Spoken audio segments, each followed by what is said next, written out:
At the heart of Canberra lies the House of Power, where national policies are hammered out and directions for Australia are set.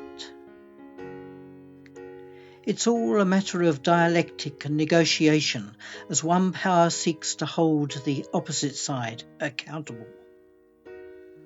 On one side of the chamber sits the government, opposite them sits the opposition. The green chamber of local representatives is balanced by the red chamber of the Senate of state representatives, where minor parties often yield much power. But the power balances go much further. Down the road, the High Court often has the job of interpreting the Constitution and determining if the policies fit within its framework. Its great glass entry suggests that it tries to be open and transparent. In a house down by the lake, the Governor-General keeps watch over it all.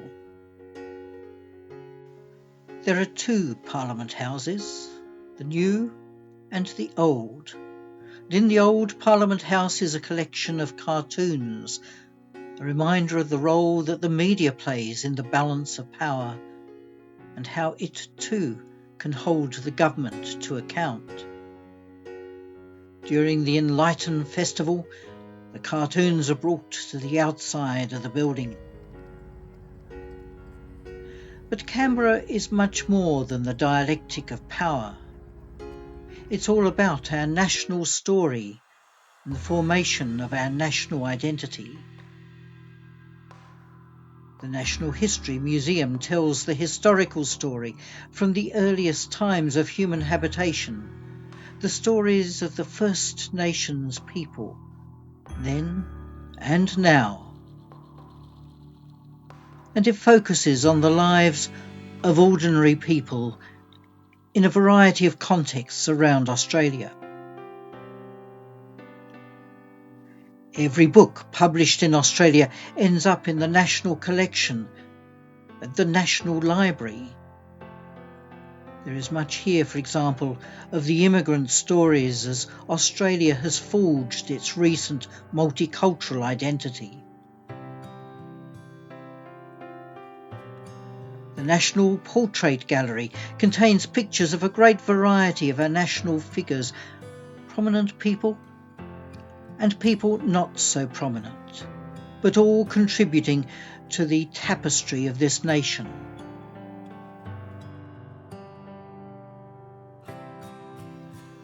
The National War Memorial tells the story of those who fought for the freedom of the land from foreign domination, or at least provided military support for our allies, for Britain and for America.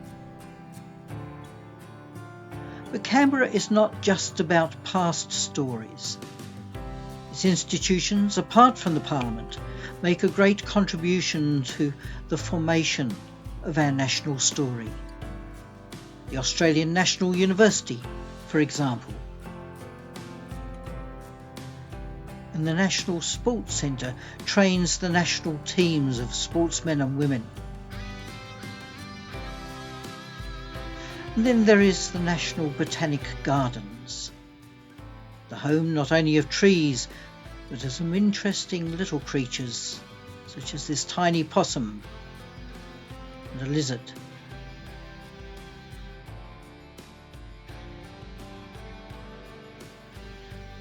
A little further from the city is the National Arboretum.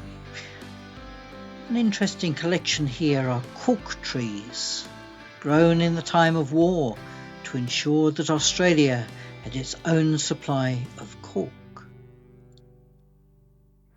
Canberra is Australia's best planned city, a city built for purpose.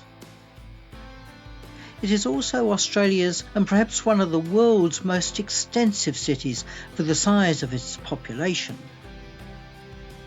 Great areas of the city, even close to the centre, have been kept as open spaces, natural bushland, full of kangaroos and other wild animals. There are numerous places to cycle, to walk, to run, even around the Parliament itself. But while it is so extensive, it does not take too long to get from one part to another, as long as you know where you're going.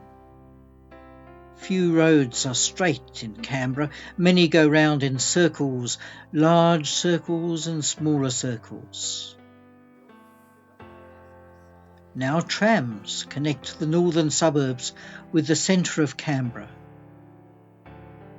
But the south is still reliant on buses. Canberra has its own distinctive bus shelters. Believe it or not, Canberra is a fun city. Commonwealth Park is a great home for a huge colony of bats, but it is also a place for outdoor music festivals. There may be lots of hot air in Canberra, but on a chilly morning the hot air lifts balloons, providing a very colourful spectacle. As the hot air inside the balloons drives these balloons, so Canberra drives our national story through its governance and its national institutions. But the balloons are also subject to the winds around them, and the story Canberra creates is also a product of the winds of the culture of Australia and the way that the population holds its representatives to account.